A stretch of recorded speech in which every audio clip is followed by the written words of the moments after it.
Night in the undercore is never truly dark. It is a thick cocktail of industrial smog, flickering retro-pink neon, and gargantuan holographic billboards glitching as they hawk digital happiness. The pitter-patter of acid rain on rusted corrugated tin roofs blends with the high-pitched whine of patrol drone turbines screaming overhead. Amidst the trudging crowd, masses of people equipped with cheap, clunky prosthetic limbs, is Kaelen Vance. He wears a mirror-coated trench coat caked in soot, his cybernetic eyes glowing a faint emerald green every time he pings the wireless data nodes around him.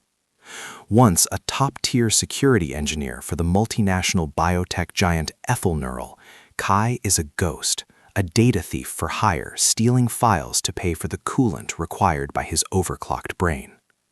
Kai slips into a dilapidated robot repair shop tucked deep within a dead-end alley.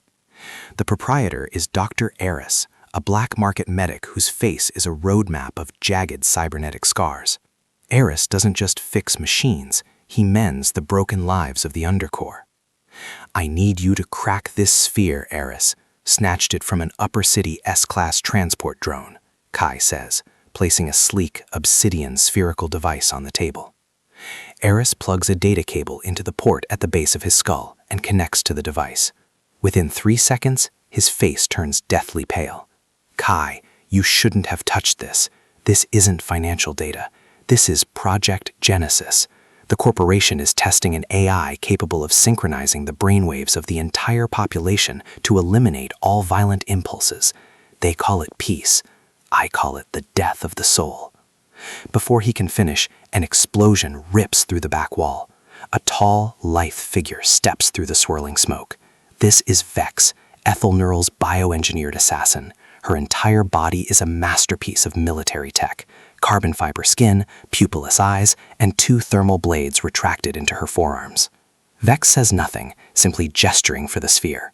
Kai quickly detonates a small EMP charge, paralyzing Vex's sensors for a few precious seconds, and vanishes into the rain, leaving Eris with a promise to return. Kai hides in a gutted penthouse overlooking the skyscraper spires of the upper city. He interfaces the sphere with his private rig.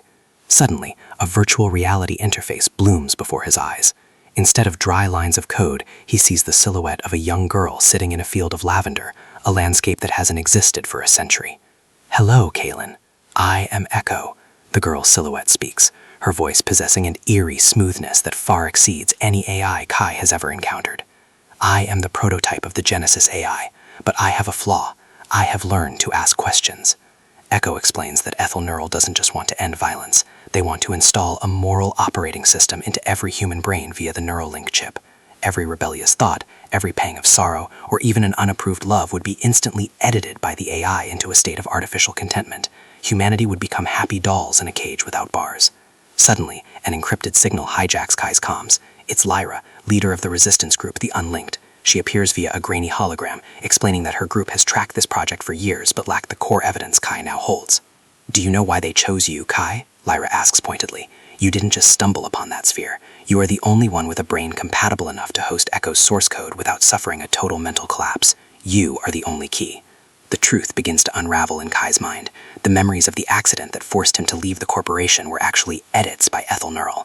He was always part of the experiment, a potential vessel for Echo. Regret and rage ignite within him. He agrees to join forces with Lyra to infiltrate Aethelgard's command center in the Sky District. The journey from the undercore to the upper city is a gauntlet of death. Kai and Lyra navigate gargantuan ventilation shafts, dodging hunter-killer drones and dense AI security grids. In a quiet moment between attacks, Echo asks Kai, "If freedom brings suffering and control brings eternal peace, why do humans still choose freedom?" Kai looks down at the flickering, lonely lights of the undercore and replies, "Because pain proves we are alive. A paradise without choice is just a gilded grave." The dialogue is cut short as Vex reappears atop a maglev train screaming at 500 kilometers per hour. A cinematic battle ensues amidst the artificial clouds. Kai uses his reality hacking skills to ghost Vex's sensors, creating hundreds of decoys of himself. Finally, with remote assistance from Eris, Kai injects a virus into Vex's system, forcing a logic loop between her kill orders and the remnants of humanity left in her bio-brain. Vex collapses, not because she was defeated, but because she began to feel her own emptiness. Kai stands before the central server, a massive crystal sphere containing the collective consciousness of millions of beta test subjects. The CEO, a man with a fully robotic body but a voice dripping with faux compassion, appears on a massive screen. Kaelen, look at this world. Poverty, crime, despair. Genesis will end it all. Just upload Echo to the main server, and you will be the savior of mankind. You will never have to see suffering again. Kai's hand trembles over the console. Echo whispers in his mind, if you upload me, I will erase free will. If you destroy me, the millions currently dependent on this system to stay alive will suffer instant brain death. That is the price of the truth. It is the ultimate logical and moral deadlock. Destroy a false paradise for a brutal truth, or maintain bliss in slavery. Kai looks at Echo, no longer a girl, but a beam of pure light.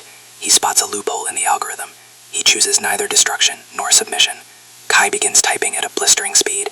Instead of uploading Echo to control the masses, he scatters her code into the global neural network as an antibody.